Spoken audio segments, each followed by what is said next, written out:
Namaste children, welcome back to another class of your science, that is separation of impurities. So far in block 13.1, first we came to know what is a solution, and even we tried to make various solutions. In 13.2, we understood that all the solute particles are not getting dissolved. So some are insoluble also in nature. So in 13.2, we tried to separate the insoluble particles by various separating methods like filtration, sedimentation, decantation. So now in our class 13.3, today we are going to learn the separation of soluble substances. It's a bit difficult because now the substance is totally dissolved in the water.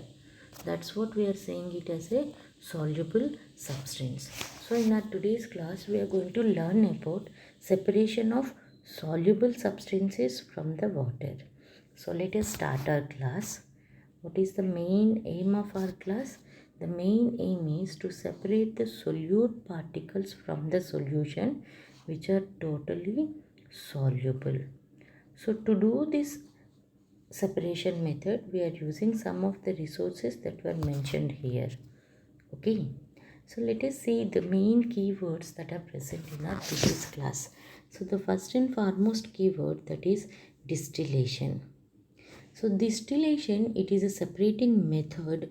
It is used to separate both solute and solvent particles, because here we are using two such another methods called evaporation and condensation. Okay. Distillation. Process of separating mixtures by using evaporation and, then, condensation. So you should even have an idea about evaporation. So evaporation, it is a process of changing a liquid into gas at any temperature. Evaporation. Process of changing a liquid into gas at any temperature. Another keyword, that is condensation. So condensation, it is a process of changing a gas into liquid on cooling. Condensation. Process of changing a gas to liquid state on cooling. Okay. So now to complete our chapter, today we are going to make a activity, that is again take a beaker water and add either salt or sugar to it. Yes, and for better understanding about these separating processes, let's have a look on the video. Evaporation and boiling are used to separate soluble things from liquids. Distillation also separates soluble solids. First, solution is heated till evaporation. Then, vapor is condensed to get back the liquid. In distillation, we get back both solids and liquids, while in evaporation or boiling, we just get back solids.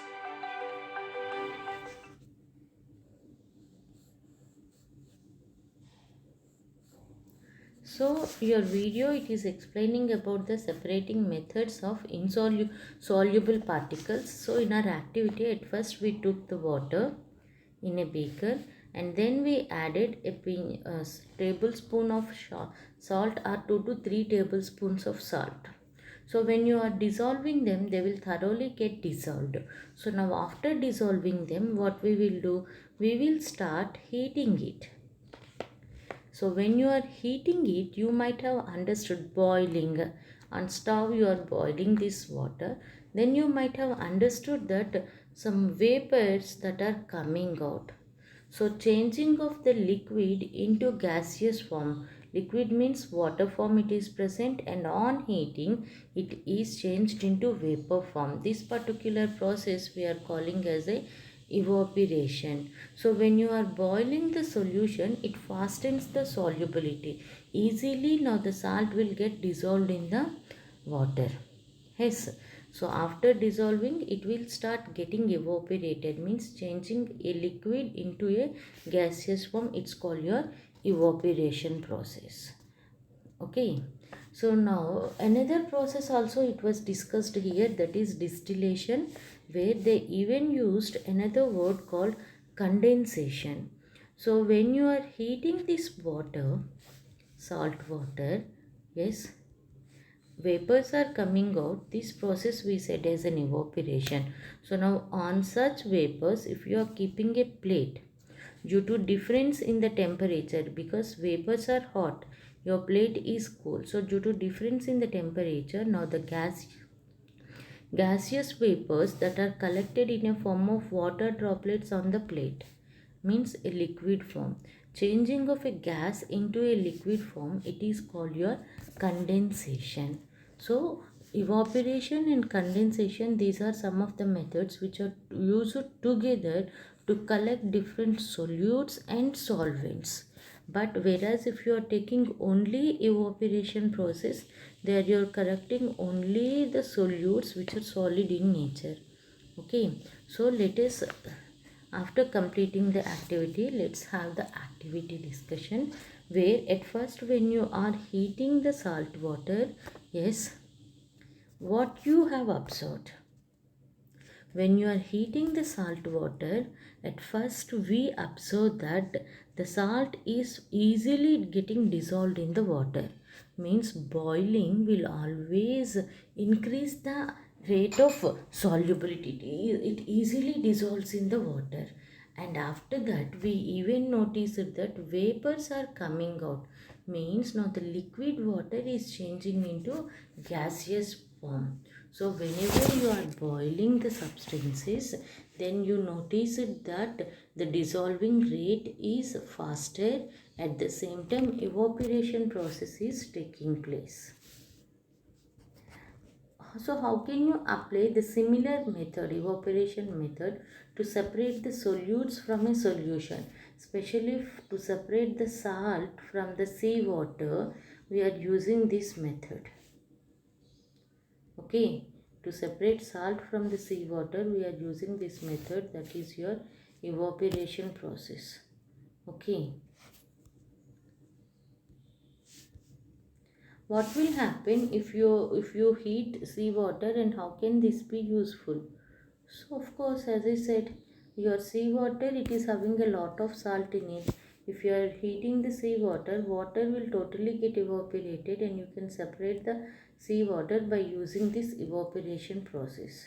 Okay, so now here one more process we have discussed, that is your condensation process. So in condensation process, so another process that we discussed in our today's class, which is also one of the method to separate the soluble substances, that is distillation. So in this distillation process, if you will observe carefully, you are taking a flask where you are having the solute and solvent particles. A solution, it is present here. When you are heating that, now you are able to find the steam, it is coming out. So now that means at first evaporation process it is occurring here. So now all such vapors, when you are collecting and passing it through a condenser. Condenser, it's nothing but a pipe-like structure like this, it is present. So inside this pipe-like structure, now the vapors are moving, and this pipe-like structure, it is covered with a water breach or water layer. That means here the temperature is falling down. So now all the vapors that are passing through the condenser immediately gets liquefied, means changed into liquid form, and such a water droplets that are collected here. So distillation is a process where you can see evaporation and condensation together. So distillation, it is a little high-end process where you are getting the solvents and solute particles separately, because the solvent and solute particles, they are having different evaporation boiling points. So either solute or solvent, whichever is reaching the boiling point first, that will get evaporated and it is collected and passed through the condenser, so that it will liquefied and it is collected. Okay. So in our today's class we discussed evaporation process, condensation process and even distillation process.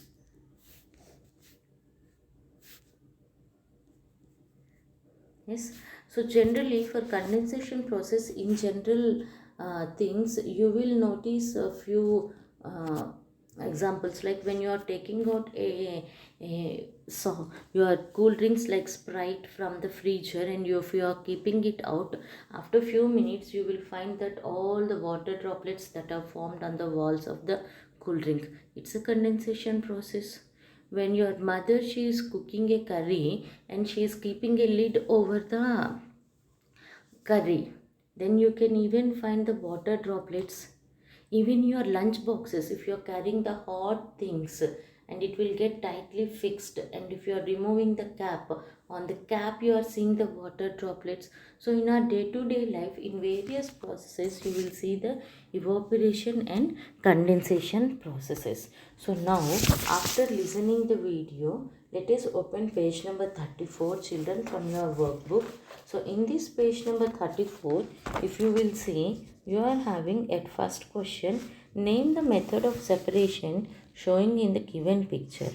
So the first picture A, it is your distillation process, where you can see both evaporation and condensation together, and the second process, it is your evaporation.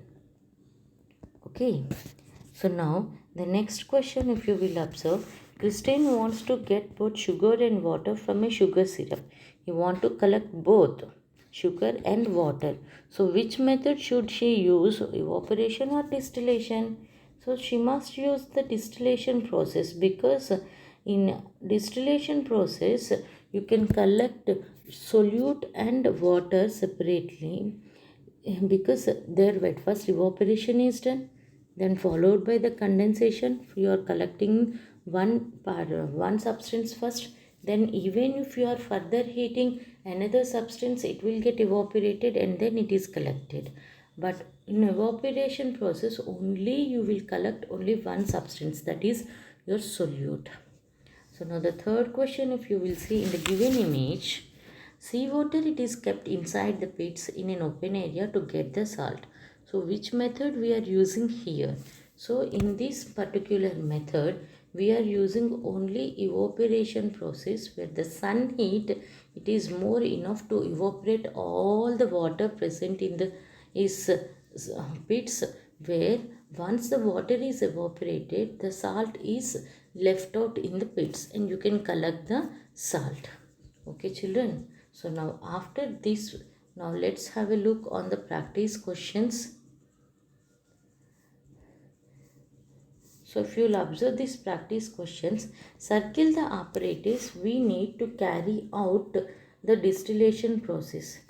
Yes, to carry out the distillation process means, here you see. So circle the objects that are used to carry out the distillation process.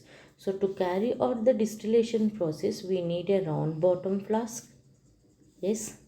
Then we need a condenser. We need a burner also. We need a funnel. Funnel means like this it is present. Do we need a funnel?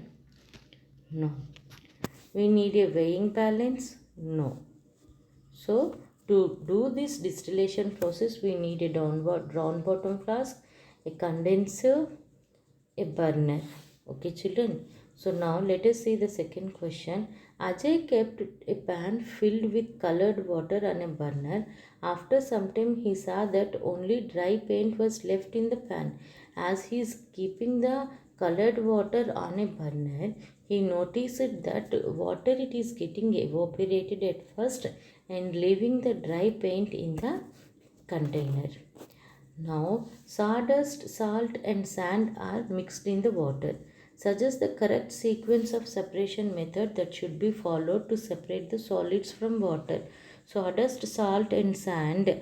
Yes, if these three are mixed in the water, at first you should filter the water, then followed by the sedimentation process. First filtration, your sawdust is removed as it is floating on the water, then followed by the sedimentation process so that sand will get settled down at the bottom of the container, then follow the decantation. So now the pure water you transfer into another beaker, but still the pure water is containing salt in it.